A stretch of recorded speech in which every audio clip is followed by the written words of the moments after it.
Boker Tov, shalom à tous et à toutes. Merci d'être présents, d'être là. Sinon, on n'aurait pas pu faire les cours. Ceux qui sont là physiquement, ceux qui sont là spirituellement. Aor Hashem. Alors, on est là dans le page 15 dans la brochure, deuxième colonne vers le bas, environ 6 lignes avant la fin. וכמו כן ישתנה דעתו מחברו כפי טבעו ושורשו כפי מה שעובר עליו העיקר הוא הבחירה כי האדם צריך לכוון דעתו בכל יום רולד בכל שעה בכל מה שעובר עליו להאמין באמת שהכל לטובתו. Donc savoir, on a vu hier que les maaseh, ce qu'on a parlé des péolot nishtanot, c'est-à-dire qu'après la création, alors on se trouve dans une multitude de choses. C'est-à-dire qu'il y a une multiplication, une démultiplication permanente, et notre travail c'est de faire le chemin inverse, c'est-à-dire de ramener tout vers un, c'est-à-dire qu'on voit que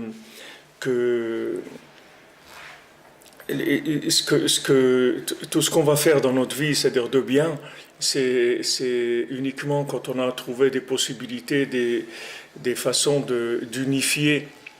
d'unifier les différences, c'est-à-dire tous les différents aspects de l'individu, que tout aille vers Echad. Donc ici Rabbi Nathan il nous dit, on en avait parlé hier, que tout ce qui se passe avec nous, tout est pour notre bien, et ça, cette pensée-là, c'est une pensée qui unifie avec Hachem tout, parce que du moment où je sais que ce qui m'arrive, c'est bien, alors ça veut dire que tout est bien. Et si tout est bien, alors c'est Echad, c'est-à-dire j'ai tout ramené à Echad. Alors maintenant, ce bien-là, des fois il apparaît sous un côté agréable, et des fois il apparaît sous un côté désagréable, mais ça ne change rien, c'est toujours bien, c'est la même chose. On voit dans le Baal Tfila, il y a un gibor, il y a un guerrier. Et ce guerrier-là, il va voir tous les pays. Avant d'arriver dans un pays, il envoie des gens, des émissaires, et il demande au pays, il dit voilà, est-ce que vous voulez vous soumettre? Si vous voulez vous soumettre, alors je vous fais rien. Et si vous ne voulez pas vous soumettre, alors je vous détruis. Maintenant, ce guerrier-là, Béhémet, lui, veut détruire personne. Seulement, lui, qu'est-ce qu'il veut? Il veut que les gens ils se soumettent à Echad. Ils se soumettent à un. Donc, dans notre construction personnelle, chacun individuellement, il a en lui des choses qui sont connectables et il a des choses qui dérangent, qui empêchent la connexion. Chacun selon sa nature. Il y a des choses qui sont de nature, qui sont connectables à l'infini, la bonté, l'inspiration, la générosité, le savoir-faire. Il y a beaucoup de choses dans l'individu qui sont déjà prêtes à la connexion. Donc c'est pas difficile de les amener vers Echad, vers un. Et il y a des choses dans l'individu qui empêchent d'aller vers Echad, qui empêche d'aller vers un. Alors, ce qui empêche d'aller vers un, il va falloir l'enlever. Comme quelque chose qui empêche de pousser. Alors, on est obligé de l'enlever. Ça empêche quelqu'un, il a une dent de sagesse, ou là, des fois, il y a une dent comme ça qui empêche de pousser. Alors, on est obligé de l'enlever. Alors, il y a des choses dans l'individu qui empêchent l'individu de s'unifier avec Hachem. Alors ces choses-là, elles vont devoir être éliminées et c'est pas agréable. C'est pas agréable. C'est-à-dire, on va passer des moments difficiles. Ces moments difficiles, c'est des moments de rigueur, mais c'est pas une rigueur essentielle. C'est une rigueur technique. C'est pas une rigueur essentielle. C'est comme si on va chez le dentiste et il sort sa fraise et il commence à creuser, à enlever les caries, etc. Mais c'est pas, comme on dit, on passe un sale moment, mais c'est pas. Après ça y est, on est bien, on n'a plus mal, on se sent bien, on peut manger normalement, etc. Alors dans la construction l'individu spirituel, sa construction sensible, sa construction de comportement même, il y a des choses qui gênent pour la connexion. Donc ces choses-là, il va falloir les enlever. Comment on va les enlever? Il va y avoir de la rigueur. Mais ce n'est pas une rigueur qui veut détruire, c'est une rigueur qui veut construire. C'est pour ça que le guerrier, quand il arrive dans un pays, il leur dit « Est-ce que vous voulez vous soumettre ?» Alors ils disent eux, ils ne savent pas quoi faire. Alors la plupart des pays disent bien sûr, au lieu d'être détruit, c'est sûr qu'on veut se soumettre. Alors il dit ok, si vous voulez vous soumettre, alors c'est bon, pas de problème. Il leur fait rien du tout, continue. Et maintenant il arrive sur un os. C'est le pays qui a décidé de vivre avec l'argent, que leur but c'est l'argent. Alors là ils tombent sur un os. Tombent sur un os parce que eux, s'ils se soumettent à lui, ils ont perdu leur raison de vivre, parce que leur raison de vivre, c'est l'argent. Eux, tout leur ignan de l'argent, c'est de ne pas se soumettre, c'est d'être des patrons. Maintenant, ils vont quoi? Ils vont se soumettre à quelqu'un. Et maintenant, lui, il envoie à chaque fois des émissaires. Il dit, je vous donne encore 3 mois pour réfléchir. Encore 6 mois pour réfléchir. Et ils ont très peur, mais ils ne peuvent rien faire parce que toute leur vie, c'est l'argent.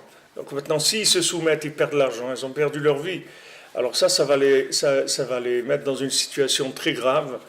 Mais c'est cette situation-là qui va les amener à trouver le Baltfila et arriver à leur tikkun et se débarrasser de cette folie-là de l'argent et de pouvoir arriver à goûter cette nourriture extraordinaire qui est la Torah du Tzaddik et qui va les guérir. Donc toutes les difficultés qu'on passe dans notre vie, les maaseh, c'est comme qu'on épluche la personne, si vous voulez. C'est-à-dire on épluche, c'est tout. C'est-à-dire on enlève les clipotes, on enlève la peau, de manière à ce que le fruit puisse sortir. C'est toutes les difficultés qu'on a dans notre vie, c'est que ça. Il y a des choses qu'on ne peut pas atteindre si on ne passe pas par certaines difficultés.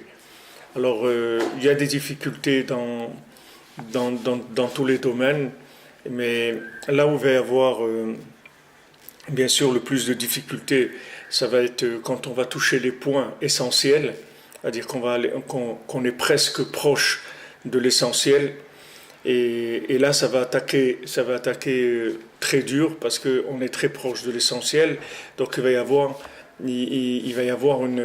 beaucoup plus de rigueur puisqu'on s'approche de l'essentiel.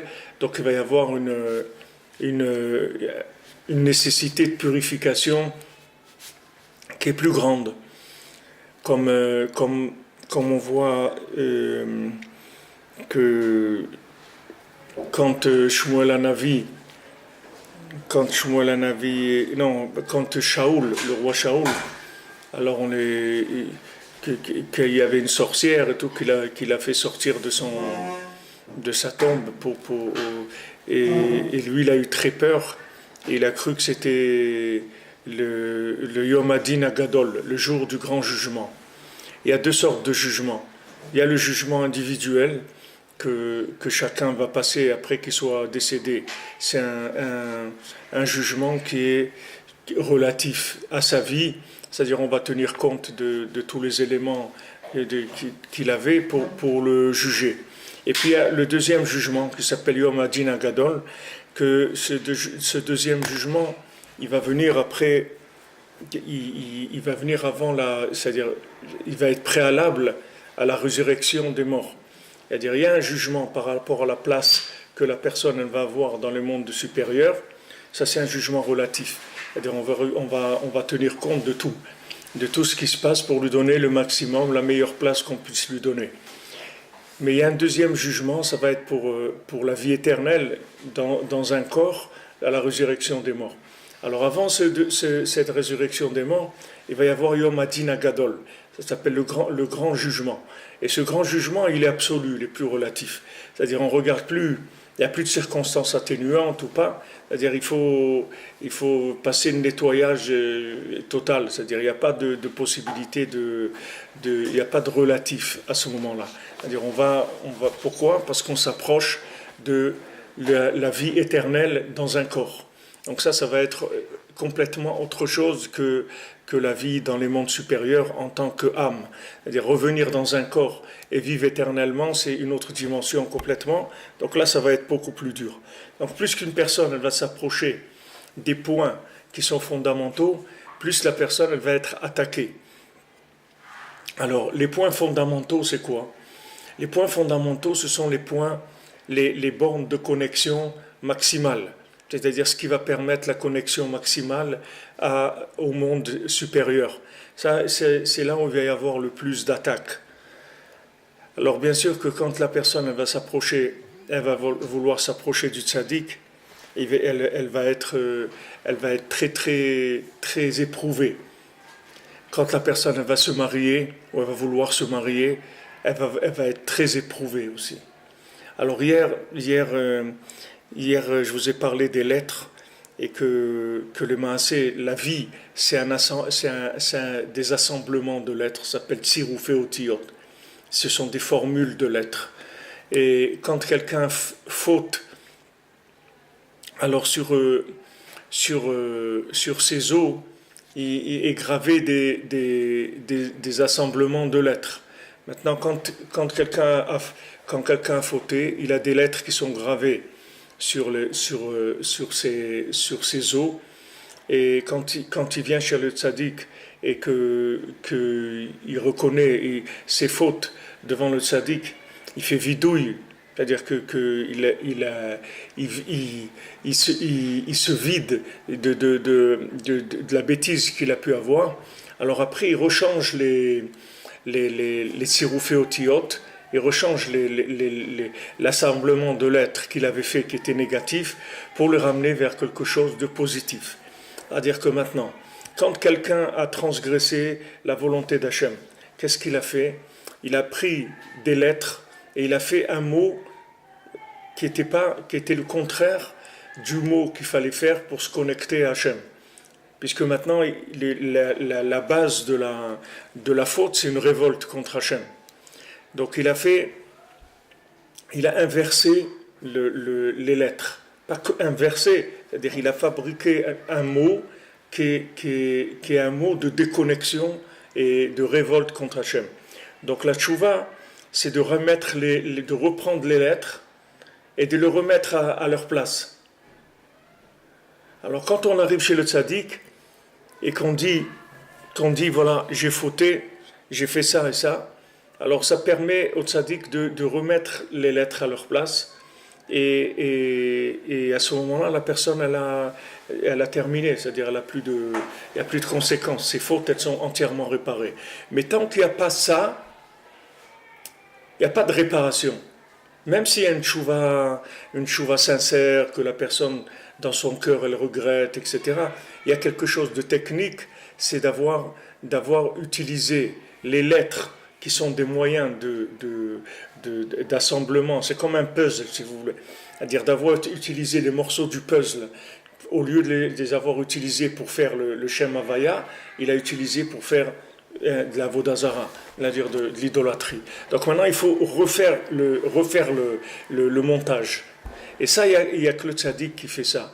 On voit dans la Torah que c'est écrit que les ossements de Yehuda, ils étaient mitgalgelot dans le kever. C'est-à-dire, elle faisait que tourner dans sa tombe, tant qu'il n'est pas venu Moshe Rabbeinu et qu'il a dit à Hachem, Shema kol Yehuda.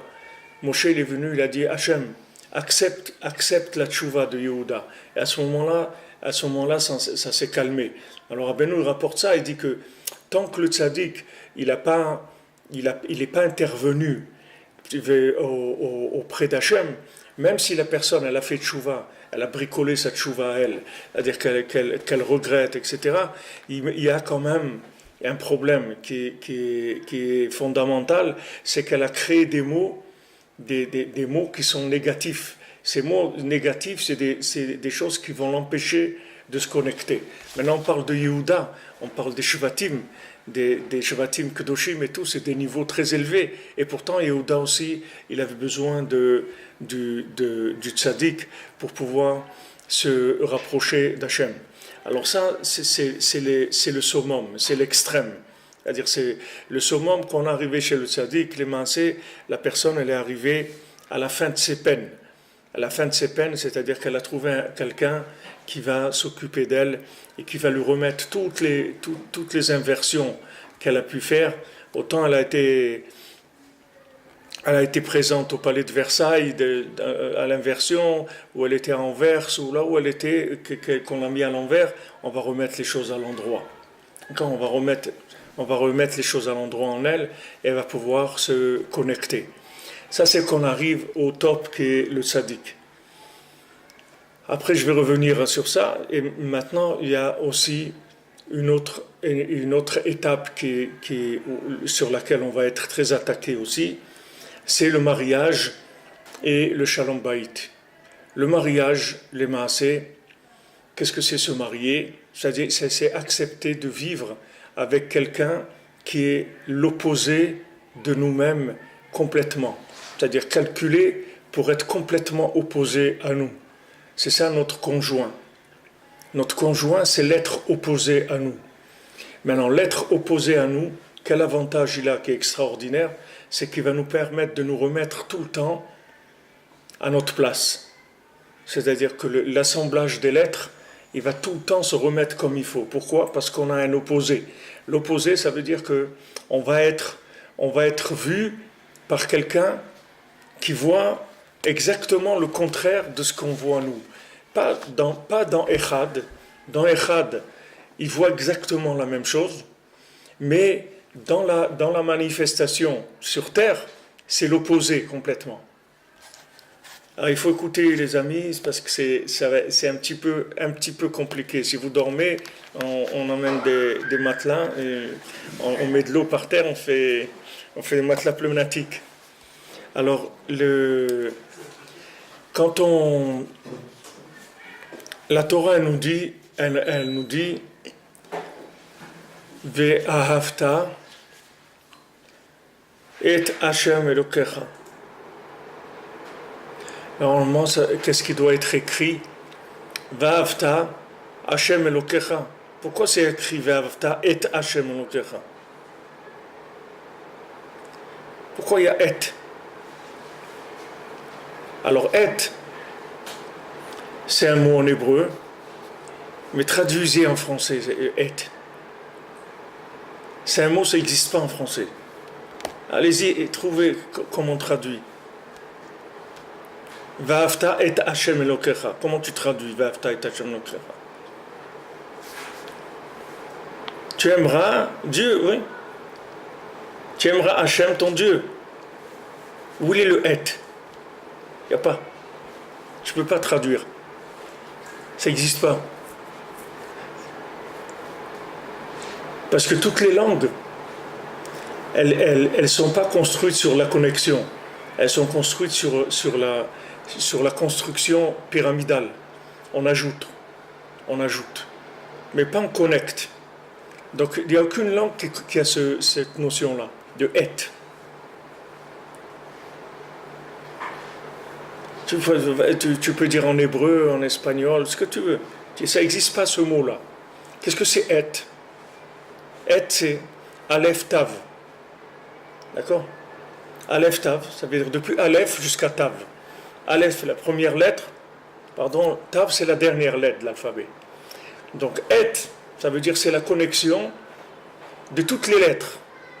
C'est-à-dire, tu prends un bonhomme qui est Aleph, de Aleph jusqu'à Tav, c'est-à-dire qui a toutes les possibilités, voilà, de Aleph jusqu'à Tav. Alors la Torah, elle te dit, qu'est-ce que c'est Ve'afta et Hashem Elokecha? Pourquoi il n'y a pas écrit Ve'afta Hashem Elokecha? Tu aimeras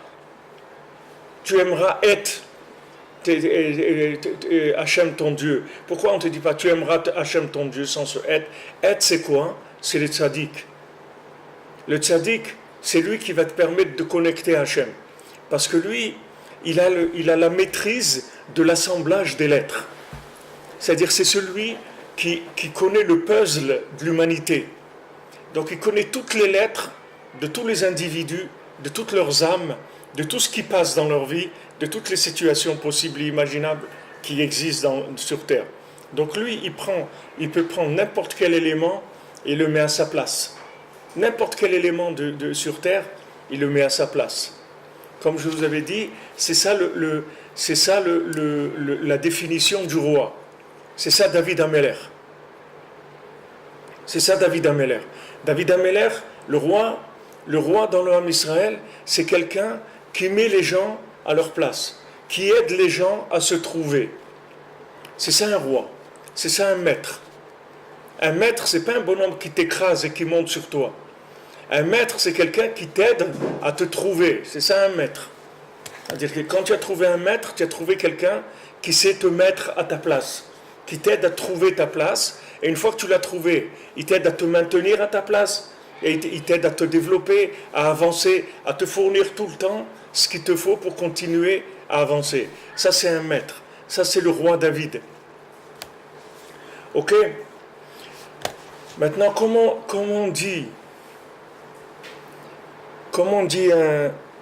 une lettre en hébreu? Hot. D'accord? Hot, c'est Aleph et Tav et un Vav au milieu, que le Vav, ça veut dire un crochet. C'est le signe de la connexion. Donc un hot en hébreu, ça t'indique, regarde, tu sais ce que c'est? Tout ce qu'il y a dans le monde, ce sont des lettres qui sont assemblées. C'est ça la vie.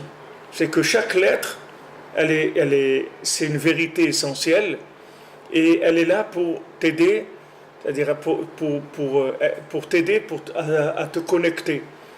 Alors il faut que tu fasses du shalom entre les lettres, il faut que tu fasses des assemblages entre les lettres.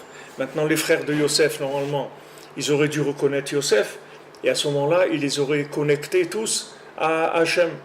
Maintenant, ils ont eu les problèmes qu'ils ont eus, donc ils se sont opposés à lui, et ils ont fait la guerre contre lui, et ils ont dû passer par toutes les souffrances où ils sont passés pour arriver, en fin de compte, à reconnaître Yosef, et qu'ils leur disent « Ani Yosef », et là, ils se sont prosternés à lui, comme il leur avait dit « Vous allez vous prosterner à moi ». Sauf, ils se prosternaient, et sauf, il les a mis à leur place chacun, il leur a donné chacun leur poste, chacun là où il devait être. Maintenant, avant, ils n'avaient pas cette maturité, ils voulaient l'indépendance, ils voulaient se sentir être eux-mêmes, etc. Et ils ne savent pas que quand tu vas te soumettre au tzaddik, c'est pour être toi-même. Parce que le tzaddik, ce n'est pas un pharaon. Le tzaddik, c'est pas un Bill Gates, c'est pas un Trump, c'est pas Macron. Le tzaddik, c'est quelqu'un qui te connaît parfaitement et il connaît exactement tout le contexte de tout ce que tu vis. Et lui, il va te mettre à ta place pour que tu puisses vivre connecté. C'est ça son travail, au tzaddik. Donc quand on te dit d'aller chez Yosef, c'est pour que Yosef, il te donne ta place, que tu te trouves, que tu puisses te trouver. Et celui qui a le mérite que Rabbi Nachman il l'a attrapé en cours de déroute, je ne dirais pas en cours de route, en cours de déroute, c'est-à-dire que Rabbi Nachman il l'a attrapé par ici, il l'a amené, alors il a un mérite extraordinaire, c'est-à-dire que c'est la chose la plus merveilleuse qui existe dans le monde. Comme je vous ai dit hier, le jour où j'ai rencontré le Rav Besançon, ça a été le jour le plus merveilleux de ma vie. C'est-à-dire c'est un changement total. Un changement total de tout, dans tout, un bouleversement total de la vie. Maintenant, ce bouleversement-là, le tzaddik, il le vit chaque seconde. C'est-à-dire, il y a des grands bouleversements comme ça dans la vie. Mais sachez que ces bouleversements, vous pouvez les passer encore et encore et encore et encore et encore. Découvrir tout le temps des façons de se connecter à Hachem qui sont complètement différentes de là où vous étiez avant. Vous arrivez à un raffinement permanent, comme Rabbi nous dit, tu fais tchouva sur la tchouva. Tu as fait tchouva, c'est beau, mais tu vas voir que tu peux faire encore tchouva, encore, tu peux trouver encore des nouveaux assemblements de lettres, faire des nouveaux mots. Comme quand en hébreu, tous les mots ils bougent. Vous avez le mot lechem, c'est aussi melach, c'est aussi lochem, c'est aussi chamal, c'est aussi. Et comme ça, des mots et des mots que vous pouvez fabriquer avec les mêmes lettres. Et ces mots-là, ils sont de plus en plus extraordinaires. Tout ça, ça va dépendre des connexions que vous allez rencontrer dans votre vie. C'est-à-dire, on va vous faire rencontrer des lettres. Ces lettres-là, elles vont vous permettre de connecter votre lettre avec une autre et d'arriver à un niveau plus grand. Et comme ça, on avance sans arrêt. Donc la plus belle rencontre et la plus grande rencontre de la vie d'un individu, c'est le tzaddik. C'est la plus grande rencontre qu'il peut avoir dans sa vie. La deuxième plus grande rencontre de sa vie, c'est son épouse. Parce que son épouse, c'est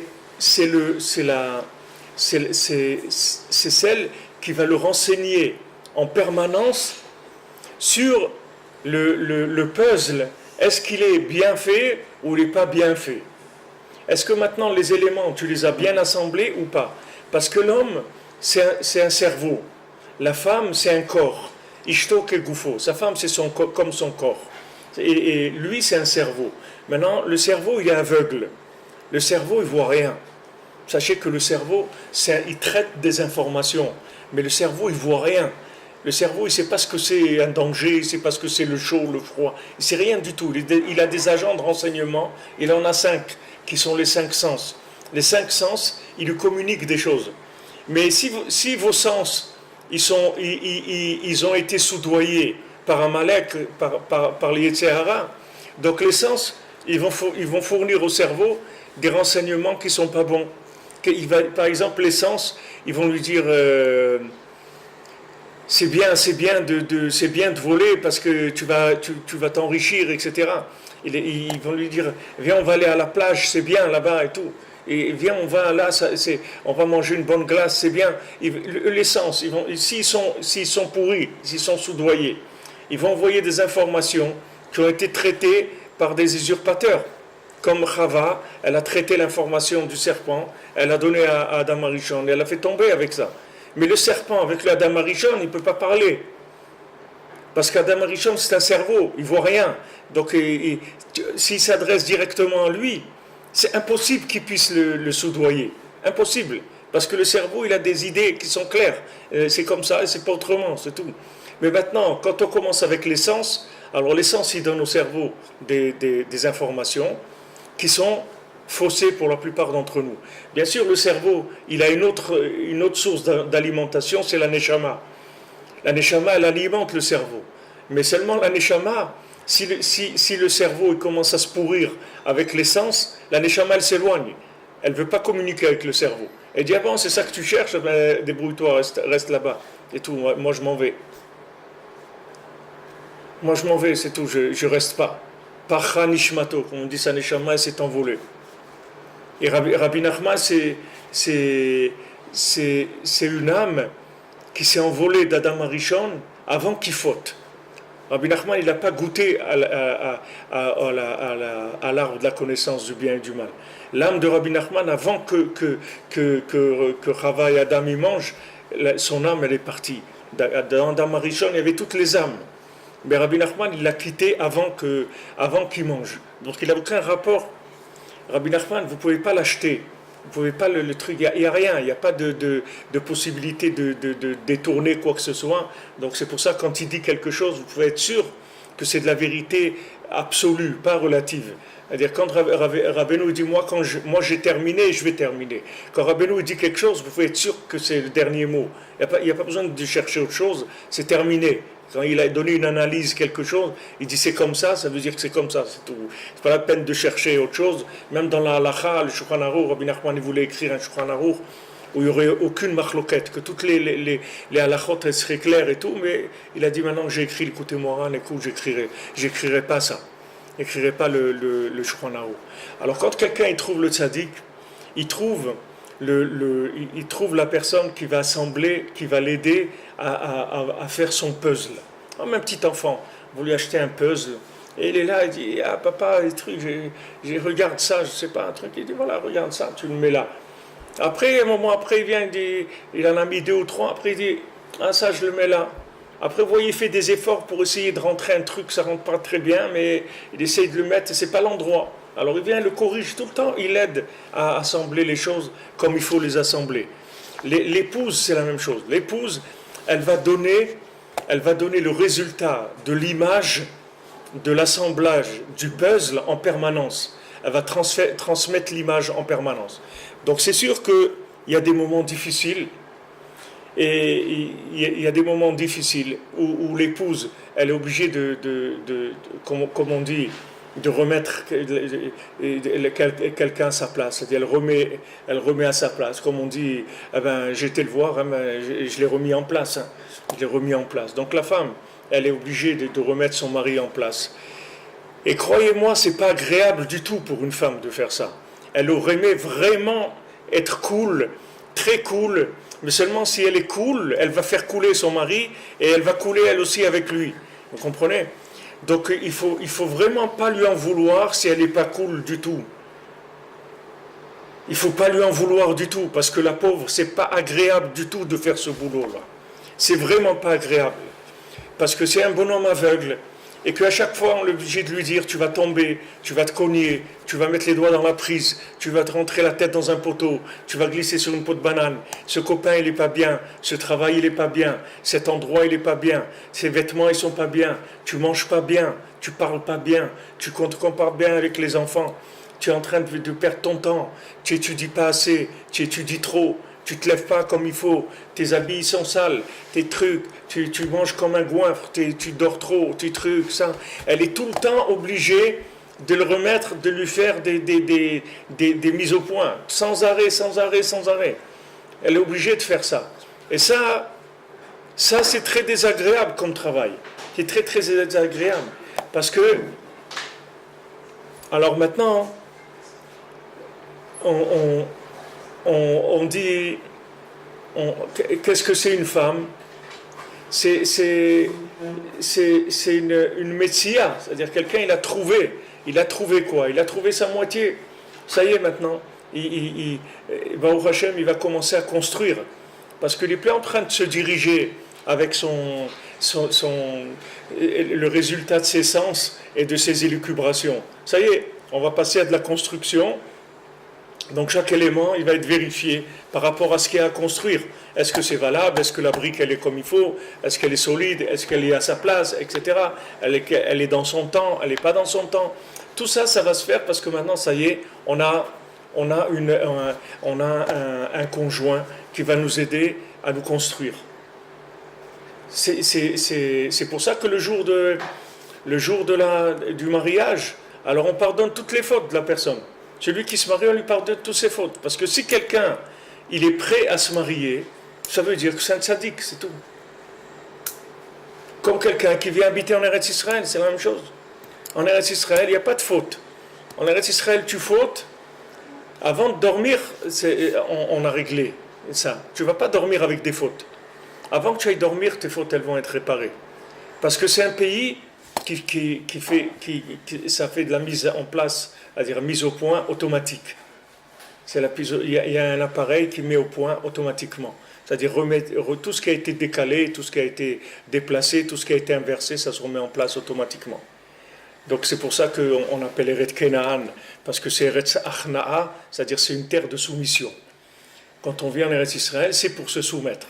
Si tu veux jouer les patrons, ne viens pas habiter ici. Reste à Paris, habite sur la pointe de la Tour Eiffel, tu vas en haut là-bas sur la pointe, habite là-bas, et si tu veux être quelqu'un. Parce qu'ici, c'est pas sur la pointe de la Tour Eiffel que tu vas habiter, c'est dans les tunnels de Gaza, ça n'a rien à voir. C'est-à-dire ici, la première chose, c'est tu passes à la laminoire.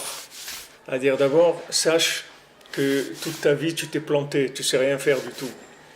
Tu viens travailler quelque part, tu dis, je vous envoie le CV. Il dit, non, c'est pas la peine de CV. Viens travailler. Non, mais vous savez, Ok, pas de problème, viens travailler. Quand tu vas travailler 2 ou 3 heures, il va te dire, je m'excuse, mais je ne peux pas te garder. Mais pourtant, voilà, j'ai de l'expérience. Je ne sais pas dans quoi tu as d'expérience, mais en tout cas, ce travail-là, tu ne le connais pas. Ici, c'est la laminoire. C'est-à-dire, d'abord, tu sais rien.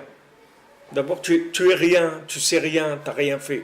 Parce qu'ici, le puzzle, tu vois, on vient, on prend le puzzle, tout ce que tu as pu faire, on défait tout, on te le met dans un sac, on bouge tout.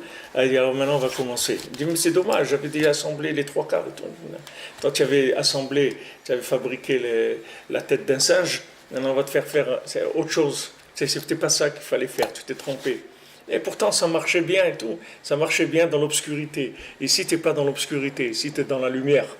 Tu es en 3D, avec du relief, avec tout. Donc, commence par de la soumission. Avec cette soumission, tu vas te construire complètement. Pour ça que celui qui vit en Eretz Israël, il vit en tchouva permanente. Il n'a pas de souci à se faire. C'est-à-dire, du moment où il est venu habiter en Eretz Israël, ça veut dire qu'il a décidé de se préparer pour une vie spirituelle. Et on va s'occuper de lui pour lui faire les assemblages qu'il faut. Il va assembler les lettres comme il faut, il va rencontrer les gens qu'il faut, il va vivre les situations qu'il faut, mais tout en vue de la construction par rapport à Echad. Pas par rapport à ce qu'il a envie lui, mais par rapport à Echad. Donc, Eretz Israël aussi, c'est comme le mariage, c'est la même chose. C'est aussi une étape dans la vie.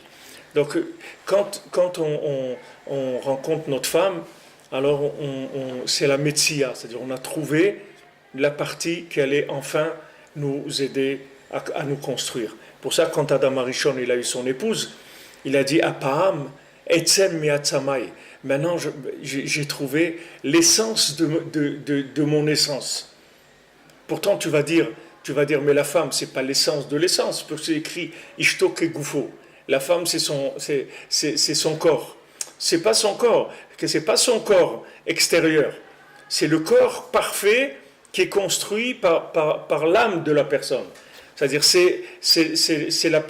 la femme, elle va amener l'homme à l'homme, qu'on dit Adam Kadmon, c'est-à-dire l'homme d'avant, l'homme du plan d'Hachem, pas l'homme du plan des Rolling Stones ou de tout ce qu'il y a dans le monde.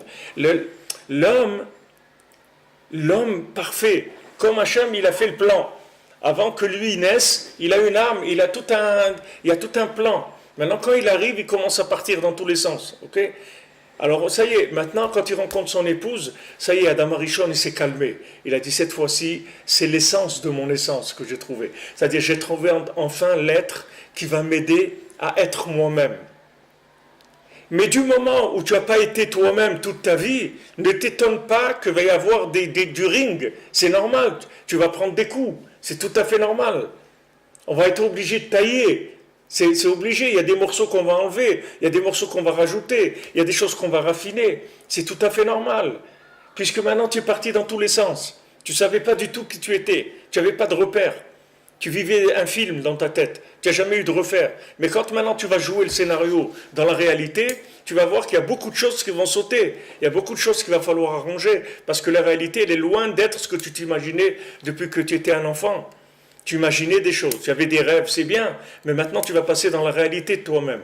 Et la réalité de toi-même, des fois, elle n'est pas du tout en rapport avec ce que tu pensais. Et bon, Hachem t'a donné une épouse. Cette épouse-là, elle va te donner la possibilité enfin de construire et d'arriver à quelque chose. Et après, Vayu le Basar Echad, après tu vas avoir un enfant, et cet enfant c'est le résultat de la fusion des deux, de donner un être qui est l'être parfait de la fusion du papa et de la maman. C'est quelque chose d'extraordinaire, quelque chose de nifla, méod.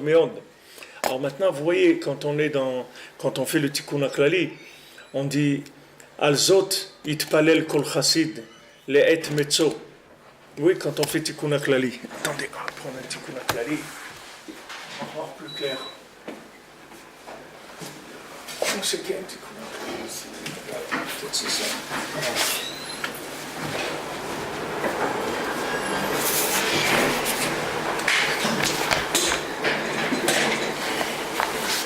Vous voyez ici, il y a écrit Alzot l'itpalel kol chassid. Sur celle-là, chaque chassid, il a prié. Zot, ça veut dire celle-là. Qu'est-ce que c'est celle-là? C'est celle de Aleph Tav. C'est ça, Zot. D'accord? le mot zot, celle-là, ça veut dire, ça indique et. Zot, zé, ça veut dire ça, c'est zot, ça veut dire celle-là. C'est-à-dire cette aleph tav, celle qui va m'aider à mettre en place depuis aleph jusqu'à tav. C'est-à-dire toutes les lettres, elle va m'aider à les mettre en place, d'accord? Azos, yitpalel kol chassid, les et metzo, c'est-à-dire que matzah isha, matzah tov, c'est-à-dire qu'il a trouvé dans le temps, il a trouvé la metzia, c'est-à-dire la chose qu'il fallait trouver pour se connecter, c'est-à-dire pour sortir des mouvements du temps et pour être connecté à Echad. Donc, Azot il considère le Metzo. Rak le Shetef Maim Rabim, Elav lo yagiu. C'est-à-dire que les Shetef Maim Rabim, c'est-à-dire que les eaux, ils ne se fassent pas embarquer par des eaux qui vont complètement le noyer.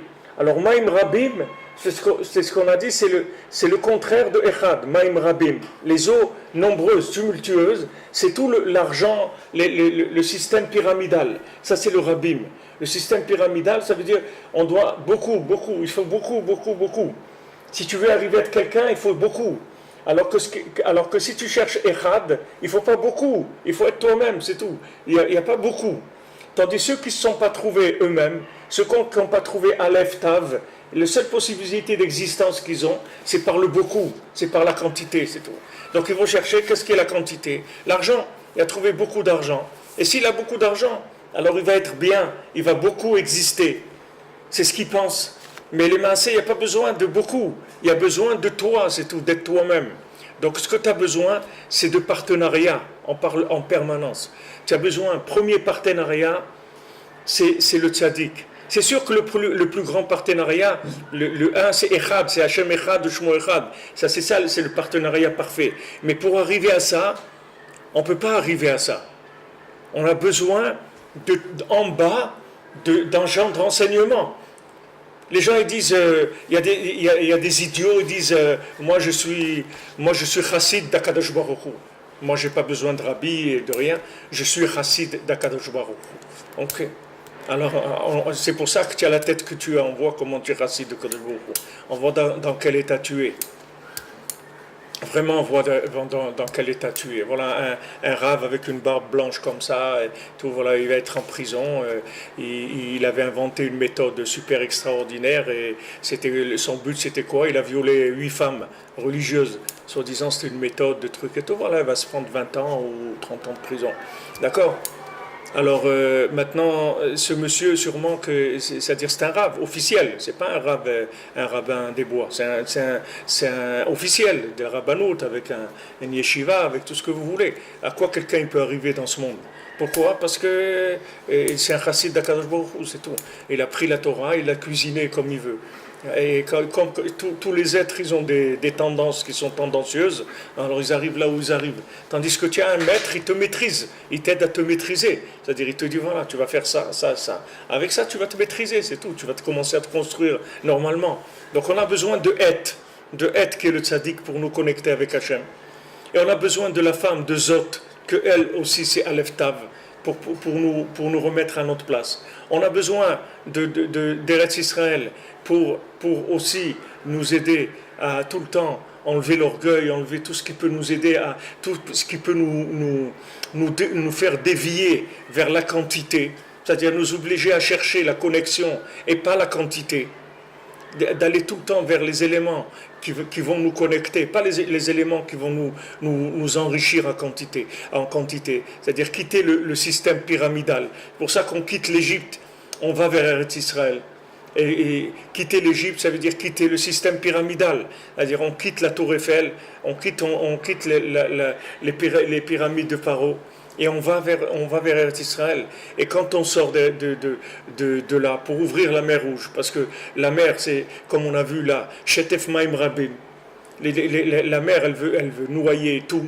Si vous entendez comment la mer, Rabbeinu rapporte le Midrash, comment la mer, elle parle, comment les vagues, elles parlent entre elles. Elles ont toutes envie de noyer le monde. Mais seulement elle vient, vous voyez la vague, elle se lance quand vous voyez des gens qui vont faire du surf. Alors vous voyez, je sais pas, il y a des endroits dans le monde où il y a des vagues de 8 mètres ou 20 mètres. Alors vous voyez, cette vague, elle avance. Imaginez-vous que cette vague, elle ne se casse pas. Elle continue comme ça.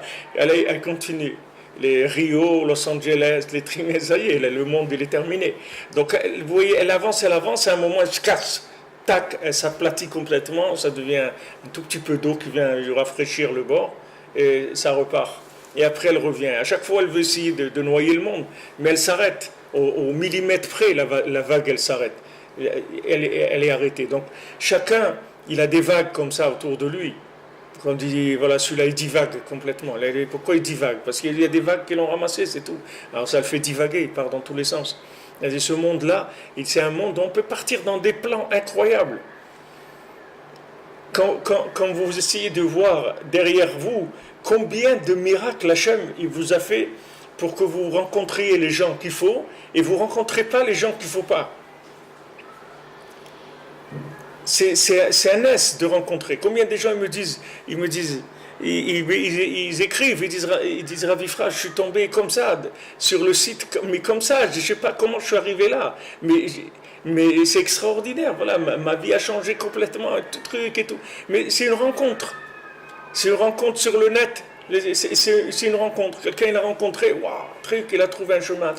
Mais un autre, il peut rencontrer des sites qui vont qui vont le faire divaguer complètement, qui vont l'amener dans une destruction totale. Donc quand vous voyez en arrière, ça fait peur. Ça fait peur. Vous vous rendez compte combien d'aiguillages on vous a fait pour que vous arriviez là où vous êtes arrivé. Combien à chaque fois on vous a mis sur les aiguillages qu'il fallait. C'est des miracles, c'est des choses extraordinaires. Surtout celui qui a connu Rabbi Nachman, celui qui s'est marié, celui qui vit en Eretz Israël, celui qui vient au Mana Shana. Mais c'est des choses incroyables, c'est un Péléplaïm. C'est un Péléplaïm. Et tout le lien que Rabbeinu, il a été à Ouman les derniers mois de sa vie. Alors Rabbeinu, il était à Breslev. Et Rabbeinu, de Breslev, il a été à Ouman. Maintenant, Breslev, c'est Bet. Ouman, c'est Aleph. Rabbeinu, il a été du Bet vers le Aleph, c'est-à-dire c'est la fin de la remise en place de tout ce qu'il y a dans le monde. De tout ce qu'il y a dans le monde. Parce que le Aleph, c'est la première lettre de Echad. Dans le Aleph, il y a un Yud en haut, un Yud en bas et un Vav au milieu. C'est-à-dire c'est tout le schéma de tout ce qu'il y a dans le monde, le Aleph. Le Yud, c'est les mondes supérieurs, le Yud d'en haut, le Yud d'en bas, c'est les mondes inférieurs, et le Vav, c'est le crochet de connexion, c'est toutes les connexions que vous allez pouvoir trouver. Le tzaddik en premier, sa femme en second, ses amis, c'est les gens qui vont l'aider à faire un pas. Il y a des gens dans votre vie avec qui vous allez faire un pas. Il y a des gens où vous allez faire 1000 pas. Il y a des gens où vous allez faire toute votre vie avec eux. C'est des connexions, tout. C'est des connexions. Alors ce vav, le vav, c'est le vav de la connexion. Le vav en hébreu, le mot vav, ça veut dire un crochet. C'est ce qui permet de connecter le yud d'en haut et le yud d'en bas. Alors le bet, c'est le bet de Bereshit. Pour dire, voilà, quand on commence, Bereshit, la première lettre du monde, de la création du monde, ça veut dire deux. Il y a deux. Il y a le monde supérieur et il y a le monde inférieur. Sachez les amis, maintenant vous rentrez dans deux. Maintenant sachez que ces deux, il faut que ça redevienne un. Alors à vous de jouer, allez-y, débrouillez-vous. Vous êtes là pour ça. Chaque situation qui va se présenter, c'est quitte ou double, c'est comme tu veux. Ou deux ou un, comme tu veux, c'est toi qui choisis. Ou cette situation, elle crée deux, c'est-à-dire qu'elle va te démultiplier encore plus que ce que tu es aujourd'hui, ou elle va t'assembler. Ou tu ramasses les morceaux, ou tu casses. C'est comme tu veux. C'est toi qui choisis. C'est là où tu vas avoir ton libre arbitre. C'est-à-dire le bête, tu dois le rendre Aleph. Donc Rabbi Nachman, il part de Breslev, du bête, il va vers Ouman, il va vers le Aleph. C'est la fin. C'est-à-dire de tous les tikkunim, de toutes les réparations que Rabbi Nachman il a amenées dans le monde, ça s'est fait dans ce voyage-là, dans ce déplacement. Et comme je vous ai dit hier, tout ça, c'est dans le Baal Tfila, ça se joue sur le mot derer, les chemins. Parce que le Baal Tfila, tout ce qui connaît le Baal Tfila, c'est les chemins. C'est les chemins où on fait les. Qu'est-ce que c'est un chemin? Un chemin, c'est ce qui lie deux points. Oui, c'est ça un chemin. Un chemin, c'est ce qui lie deux points. C'est-à-dire, avant, il n'y avait pas de route entre Tel Aviv et Jérusalem. Et maintenant, il y a une route. Et bientôt, l'année prochaine, il va y avoir un train qui va partir du centre de Tel Aviv, qui va arriver au Kotel en 20 minutes, en 18 minutes. 18 minutes, un gars il est à Tel Aviv, 18 minutes après il est au Kotel, il se fait un petit tikkun klali, un petit truc, un tac tac, et il retourne au travail, dans sa pause au milieu. Il peut manger son sandwich dans le train, il arrive, il se fait un tikkun klali, un peu d'itbodedut, un peu de teilim, et 18 minutes après il est là-bas. Tout ça, ça s'est fait en 1 heure.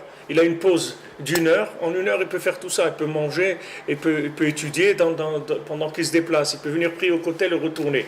Maintenant cette vitesse, cette accélération, c'est une accélération extraordinaire pour la connexion. Aujourd'hui, au Hachem, on a des connexions extraordinaires. Regardez ce qu'on est en train de faire. Voilà, on est là. Il y a une dame qui est venue avec son mari me voir cette semaine du Brésil. Ils écoutent les chiours tous les jours. Ils sont au Brésil. Ils ont trouvé les trucs et tout. Je ne sais pas comment ils sont arrivés. En tout cas, voilà. Lui, c'est un Français, Mamache. Elle, c'est une Brésilienne, mais qui parle français. Et voilà, ils vivent au Brésil. Mais ils ont trouvé les chiours. Ça y est, tac, tac, leur vie, elle a bougé. Ils sont venus en Eretz Israël. Ils se rapprochent d'Hachem, etc. Mais ça, avant, vas-y, si tu es au Brésil, va, débrouille-toi. Vas-y au Brésil, tu n'as qu'à danser la samba, c'est tout. Tu es au Brésil, danse la samba, c'est tout. Qu'est-ce qu'il y a au Brésil? Vas-y, danse. D'où tu vas faire le Brésil, tu vas te connecter avec Jérusalem en français, Breslev, mais c'est des trucs, des accélérations de connexion extraordinaires. Extraordinaires. Mais ça peut donner aussi des accélérations d'explosion aussi. C'est-à-dire, si le bonhomme il veut s'exploser, il va s'exploser 10 fois plus vite qu'avant. Parce qu'avant, quelqu'un ne pouvait pas regarder en même temps, écouter un concert de Rolling Stone et regarder je ne sais pas quoi, et manger de la pizza qu'il a commandée, et être tout ça en même temps, il ne pouvait pas le faire. Et mais maintenant, tout ça, il peut le faire en même temps. C'est-à-dire, il peut s'exploser très rapidement aussi. Mais il peut se connecter aussi très très rapidement. Donc les chemins, c'est ce qui lie les points qui sont différents. Donc, et c'est pour ça qu'une femme, ça s'appelle derer dans la chambre de Chazal. Derer Isha Noefet, c'est-à-dire, une femme, ça s'appelle derer. C'est un chemin. Quand on dit en français, j'ai trouvé la chaussure à mon pied ou quelque chose comme ça, en hébreu, ça s'appelle derer, le chemin. C'est-à-dire, quand j'ai trouvé la femme, j'ai trouvé mon chemin. Je me rappelle, ma mère, elle est à Shalom, quand je lui ai dit que je suis devenu Breslev et tout, et j'avais rencontré le Rav Besançon et tout. Alors ma mère, elle était contente comme une maman, elle croyait dans tous mes plans, dans tous les plans que j'ai eus, elle a toujours cru. Mais quand je me suis marié, elle m'a dit là, mon ami, là, ça y est mon fils, là je sais que c'est sérieux. Jusque-là, je ne savais pas. Tu as fait beaucoup de choses dans ta vie. Tu t'es marié, ça y est, c'est bon. C'est-à-dire derrière, c'est-à-dire tu t'es mis sur la route. Tu as trouvé ta route. C'est-à-dire tu as trouvé le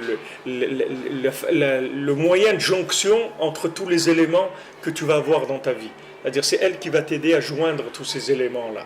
Donc il faut beaucoup, beaucoup l'honorer, la femme. Il faut beaucoup, beaucoup la respecter parce que vraiment, elle a autre chose à faire dans sa vie que de s'occuper d'un illuminé en permanence.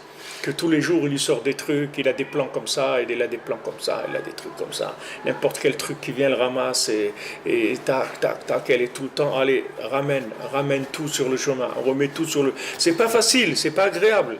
Et il y a des femmes qui se marient pas, il faut les comprendre, qu'est-ce qu'elles ont à faire avec ça? Elles préfèrent rester seules et faire ce qu'elles ont à faire dans leur vie. C'est dommage parce que chaque femme, elle a un homme qu'elle doit aider à construire. C'est dommage qu'elle ne le fasse pas. Mais on peut comprendre qu'une femme, elle refuse de s'occuper de quelqu'un, de quelqu'un qui est terrible, qui bouge, qui part dans tous les sens, et qu'en plus, il n'apprécie pas ce qu'elle fait. Et en plus, il n'apprécie pas ce qu'elle fait. En plus, il lui dit, ouais, c'est pas ça, ouais, tu m'embêtes, ouais, tu me laisses pas vivre. Tu me laisses pas vivre, il lui dit. Il dit, tu me laisses pas vivre. C'est rigolo. Si vous écoutez dans un enregistrement de ce qu'un homme il dit à sa femme, mais vous n'avez pas besoin de regarder des films de funeste, vous allez vous plier de rire toute la journée. Vous allez voir la folie qu'un homme il a dans sa tête. Quelle folie il a dans sa tête, quelle folie il a. Ça fait rire, c'est-à-dire vous avez vraiment... Vous n'avez pas besoin ni de Bourville, ni de Funès, vous allez vous plier de rire. Ouais, tu me laisses pas vivre, ouais, tu m'étouffes, tu m'enfermes, tu me laisses pas bouger, tu me laisses pas faire ce que j'ai à faire. Alors que c'est la seule chose c'est comme ça qu'il voit sa femme. Alors, déjà, la femme, elle bosse, la pauvre. C'est pas facile pour elle de le tenir en place et tout. Mais en plus, il reconnaît même pas le travail qu'elle fait. Si au moins il reconnaissait le travail qu'elle fait, ça va, travail dur, mais il y a de la reconnaissance, ça va. Mais en plus, il n'y a pas de reconnaissance. Une fois, quelqu'un il est venu voir Frakin et il a commencé à se plaindre sur sa femme, je ne sais pas quelle bêtise qu'il a dit, même si ce n'est pas des bêtises, des trucs qu'elle ne faisait pas à manger, ou que la maison n'était pas rangée, ou n'importe quoi. Alors Frakin, il lui a pas répondu, il lui a dit, regarde, tu prends une pierre de 5 kilos, tu l'attaches sur ton ventre pendant 9 mois et tu reviens après me voir. Ça, il a dit, c'est tout. En plus, elle porte les gosses, en plus, elle les élève, en plus, elle a le plus fou de la maison, c'est le mari, encore pire que tous les enfants. Et lui, en plus, il n'est pas content. Il lui dit, ouais, tu ne me laisses pas vivre, j'ai pas de liberté, je me sens asphyxié, j'étouffe. J'étouffe. Il dit, j'étouffe. C'est mamache très rigolo, de voir comment un homme il voit la vie. C'est très marrant. Il n'y a pas de reconnaissance. Il n'y a pas de reconnaissance. On s'occupe de lui. On s'occupe de lui, mamache. On s'occupe d'un fou. Une femme, elle s'occupe d'un fou. D'un bonhomme que n'importe quoi, il peut le ramasser. N'importe quel courant d'air, il le ramasse. L'eau, il est dans l'eau tout le temps, en train de des trucs. Des vagues, tout le temps. Tout le temps, il y a des vagues qu'il ramasse. À chaque fois, obligé de le tirer. Et lui, il n'est pas content de ça. Il va faire attention. Al-Zot, itpalel kol chassid. Sur celle-là, chaque chassid, il prie sur celle qui va l'aider à assembler les lettres de Aleph jusqu'à Tav. Donc c'est là où on était hier. ומי שמכוון דעתו להשם יתברך לכל מה שעובר עליו הוא מקרב עצמו להשם יתברך בין בטבעו בין בעיקו. Maintenant, celui qui mekaven da'ato l'Hashem Yitbarach, c'est-à-dire que maintenant, lui, il rentre pas dans le film de la chose. Lui, il est mekaven da'ato dans Hachem. C'est-à-dire, lui, il oriente vers Hachem. Il dit, ça, c'est Hachem. Je rentre pas dans le truc de lui-même. Comme la Gemara dit, les tovato nishbera regel parato, d'accord? C'est pour son bien que le pied de sa vache il s'est cassé. C'est-à-dire que maintenant, quand il voit le pied de la vache cassé, il rentre pas, il dit pas la vache et tout, le pied de la vache il s'est cassé, la vache, le truc. Non, Hachem, c'est Hachem. Tout de suite, il met kaven da'ato l'Hachem Yitbarach. Tout ce qui bouge, il dit ça c'est Hachem. Il a gagné à la loterie, voilà. Nous, notre moyen, Bezat Hashem, pour faire ce qu'on a à faire, on a notre ami David Alexandre, tous les mardis, il joue à la loterie. Et Bezat Hashem, quand ça viendra, on va gagner le gros lot, on va faire ce qu'on a à faire. Parce qu'on ne voit pas d'autre façon comment on va y arriver. On n'a que des bras cassés, au Hashem. Tous les gens qu'on a, ils n'ont aucune envie de faire de l'argent. Et même s'ils ont envie, ils ne sont pas arrivés à en faire. Donc, on compte sur le loto. On espère, voilà. Alors David, c'est régulier, ça fait des années. Il faut prier pour qu'il gagne, parce qu'on a besoin. On a besoin, c'est-à-dire on imagine qu'on a besoin, on croit qu'on a besoin. Peut-être qu'on n'a pas besoin, mais on croit qu'on a besoin. Alors, Bezat Hashem, David, il joue, on va gagner au loto. C'est-à-dire que maintenant, tout ce qui se passe avec lui, il l'oriente vers Hashem. Il ne dit pas, c'est celui-là il m'a insulté, celui-là il m'a dit, celui-là. L'exemple que je vous donne, Rav Chaikin, il se trouve avec Sleba un Shabbat, il marche pour rendre visite à sa fille, et il y a quelqu'un qui passe et qui lui dit, c'est le juif. Alors Rav Chaikin, il s'arrête, il cherche dans ses poches, et il trouve qu'il a un mouchoir dans ses poches, et il dit, il a raison, je suis sale juif, je porte Shabbat, je porte Shabbos, alors je suis un sale juif, il a raison. Il ne va pas commencer à dire antisémite, Dieu donné, trick, il ne rentre pas là-dedans. Tout de suite, il connecte. Il prend le truc, il connecte tout de suite. Il ne prend pas le truc seul. Il prend la chose tout de suite. Mais kaven da'ato l'Hashem Yitbarach. Tout de suite. Il y a quelque chose qui a bougé, c'est Hachem. Il y a ça, c'est Hachem. Et quelque chose de bien, c'est Hachem. Quelque chose de pas bien, c'est Hachem. Tout, c'est Hachem. Et tout de suite, il est kaven, son da'at vers Hachem, c'est-à-dire sa conscience. La chose, il prend la chose, tout de suite, il la connecte. Il ne la laisse pas là où elle est. Et surtout, il ne la traite pas en élément isolé. Il ne la traite pas du tout en élément isolé. Alors tu vas dire quoi? Dieu donné, c'est bien? Tout est bien. Tout est bien. Tout est bien. Haman, c'est bien. Haman, c'est très bien. Qui est-ce qui a fait tout pour Mordechai? C'est Haman, oui. Qu'est-ce qu'il lui a dit le roi? Il lui a dit, qu'est-ce que tu aimerais faire? Qu'est-ce que tu penserais faire, qu'il faut faire à l'homme que le roi, il aime le plus? Alors Haman lui dit, il faut faire ça, et lui prendre le cheval du roi, lui mettre les habits du roi, lui donner ça, etc. Il dit, voilà, tout ce que tu as dit là, tu vas le faire à Mordechai maintenant. Donc on a besoin d'Haman, parce que Mordechai, jamais il serait arrivé. Il fallait Haman qui se retourne. Il fallait un Haman, et ce Haman, on l'a retourné, et il est devenu Mordechai. Donc ces gens-là, Dieu donné, tout ça, s'ils savaient qu'est-ce que ça veut dire Dieu donné? Ça veut dire donner Dieu, c'est-à-dire il est là pour donner Dieu au Ham Israël, pour dire voilà, regardez, vous êtes des gens extraordinaires, et je vais vous donner les habits que le roi il va vous donner. Haman, c'est quelqu'un d'extraordinaire, seulement il est à l'envers, c'est tout. Mais après, ça, il va se retourner. Quand il va se retourner, il va voir que tout ce qu'il a fait, c'était que pour Mordechai, c'est tout, c'était pas pour lui. Si Dieu donné, il savait ce qu'il faisait de bien pour le Ham Israël, mais il arrêterait tout de suite. Si les gens qui font de l'antisémitisme dans le monde, s'ils savaient, voilà, j'ai fait un cours à Natania, et dimanche dernier on était à Natania, vous savez combien de personnes sont venues me voir, m'ont dit, faites-moi une bracha et tout, voilà, j'ai fait ma aliyah. Une personne m'a dit il y a 3 jours, l'autre m'a dit il y a 3 semaines, l'autre m'a dit il y a 3 mois, l'autre il y a 12 mois. Mais tous ces gens-là, qui est-ce qui les a envoyés en Israël? C'est tous les amis qu'on a là-bas. C'est eux qui les ont envoyés en Israël, mais c'est extraordinaire. C'est extraordinaire. Parce que d'eux-mêmes, ils ne vont pas venir. S'il n'y a pas un peu de pression, ils ne vont pas venir. Alors ils commencent à se sentir mal à l'aise. Ils disent la kippa dans la rue, trick et tout. Il y a des rabbins aussi qui travaillent pour le système et ils disent non, il vaut mieux que tu ne mettes pas la kippa dans la rue. Après, ils vont leur dire non, il vaut mieux pas que tu fasses Shabbat parce que ça risque d'être trop voyant, la synagogue Shabbat. Ne mets pas d'habit du Shabbat, il vaut mieux que tu ailles en short parce que comme ça au moins on ne te remarque pas. Ou peut-être tu vas mettre là, un truc là sur toi, le truc noir là, comme ça on ne te voit pas, on ne sait pas que tu es juif, on ne sait pas si c'est un homme, une femme, on ne sait pas. Ils ont fait un défilé de mode, ils ont envoyé dans le WhatsApp un défilé de mode des femmes qui sont couvertes en noir comme ça. Alors vous voyez, chacune elle passe, elle se présente, une elle met un petit chapeau, l'autre elle a une montre, mais elles sont toutes couvertes entièrement en noir. Alors maintenant, peut-être que les rabbins ils vont dire il vaut mieux que tu t'habilles comme ça. Au moins, tu vas à la synagogue, personne ne va te remarquer. Tu ne sais pas jusqu'où ça va aller, on n'en a aucune idée. Quand il y a des changements comme ça, si les gens ne sont pas mékaven, leur esprit vers Hachem, c'est pas où ils peuvent arriver avec tous ces mouvements qu'il y a.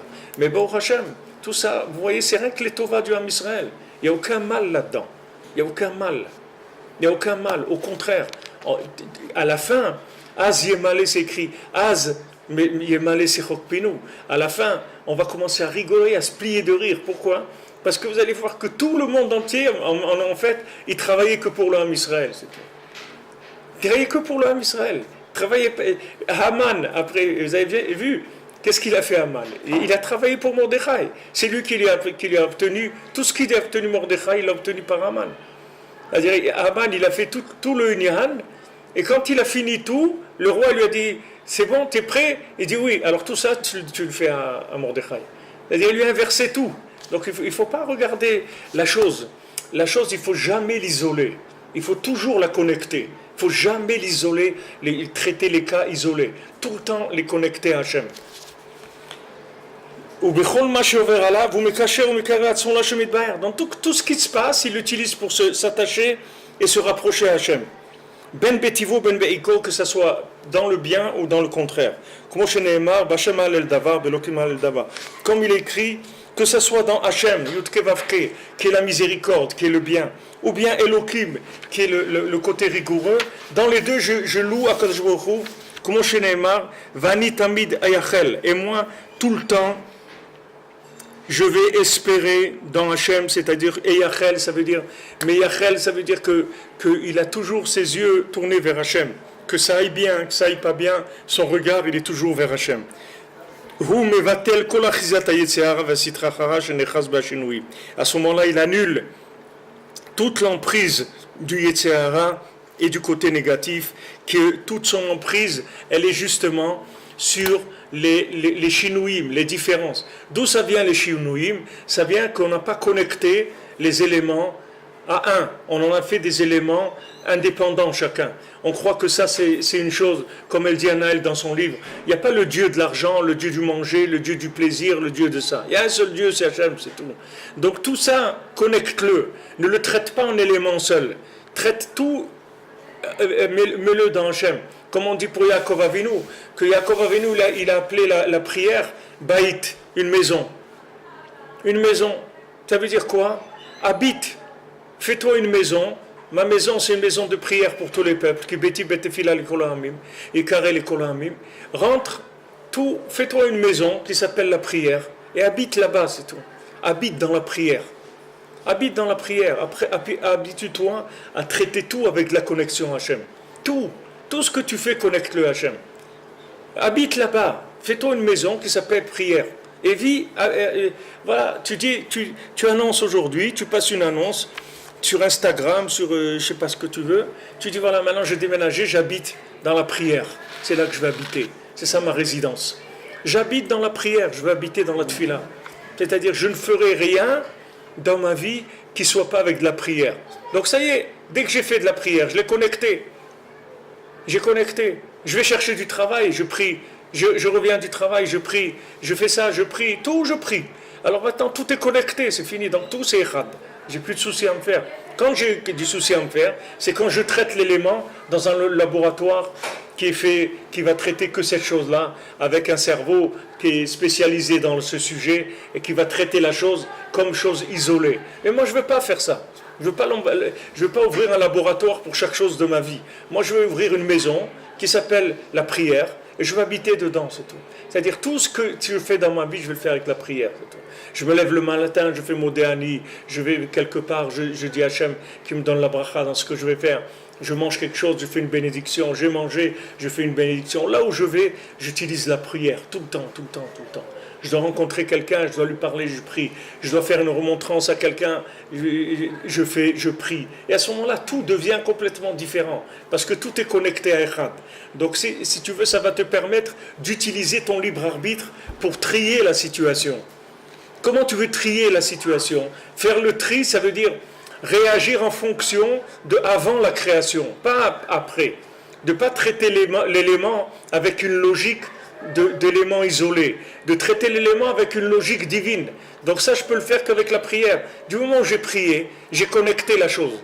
Du moment où je l'ai connecté, tout ce qui ne concerne pas Echad, ça va tomber. Il va rester que ce qui est Echad, c'est tout. Donc la véritable libre arbitre, c'est là où il va rentrer en action. C'est-à-dire quand je vais prier ou pas prier, c'est là où il est le véritable libre arbitre. Parce que quand j'ai prié, le tri se fait automatiquement. Le tri se fait automatiquement. C'est-à-dire que quand je prie, ce qui est vrai, ça reste, ce qui est faux, ça tombe. Et puisque je l'ai connecté en haut. Donc automatiquement, tout ce qui ne concerne pas en haut, ça va être éliminé. Il y a quelques années un petit enfant, à Jérusalem, je ne sais pas, il y a 50 ou 60 ans, il y a un petit enfant qui est né et il connaissait toute la Torah. Il n'a pas oublié la Torah. Il connaissait toute la Torah. Shimon, tu donnes à ta femme ça. Il connaissait toute la Torah, tous les Sfarim, par cœur. Comme on dit qu'un enfant, avant de naître, il apprend toute la Torah. Et après, quand il naît, il y a un ange qui lui donne un coup sur la bouche et il oublie tout. Mais cet enfant, il lui a pas donné le coup, l'ange, donc il connaissait toute la Torah. Alors maintenant, les rabbinim, ils l'ont utilisé pour des livres qui sortaient Il voulait savoir si ces livres ils étaient vrais. Alors, il lui présentait le livre. S'il connaissait le livre par cœur, ça veut dire que ce livre, il était en haut aussi. Et s'il connaissait rien de ce livre, ça veut dire que c'est un livre d'en bas. C'est une cuisine, c'est une cuisine offshore, c'est-à-dire en dehors du studio. Alors, le livre, il savait qu'il valait rien du tout. C'est-à-dire, ils l'ont utilisé pendant quelques temps. Après, il y a des Bekoubalim et tout, ils ont fait une bracha pour qu'il oublie ça, parce que c'était invivable. Mais ils avaient un moyen de vérification avec le haut. Là, ça, c'est la même chose. Quand tu pries, la chose, tu l'as connectée à la source. Donc après, tu fais ce que tu as à faire, c'est tout. Tu n'as plus de soucis. Ce qui doit rester, ça va rester. Ce qui doit tomber, ça doit tomber. Bezat Hashem, Be'atzlacha. Bonne journée, des bonnes nouvelles, Bezat Hashem. Et ce soir, à 3h, on continue Bezat Hashem.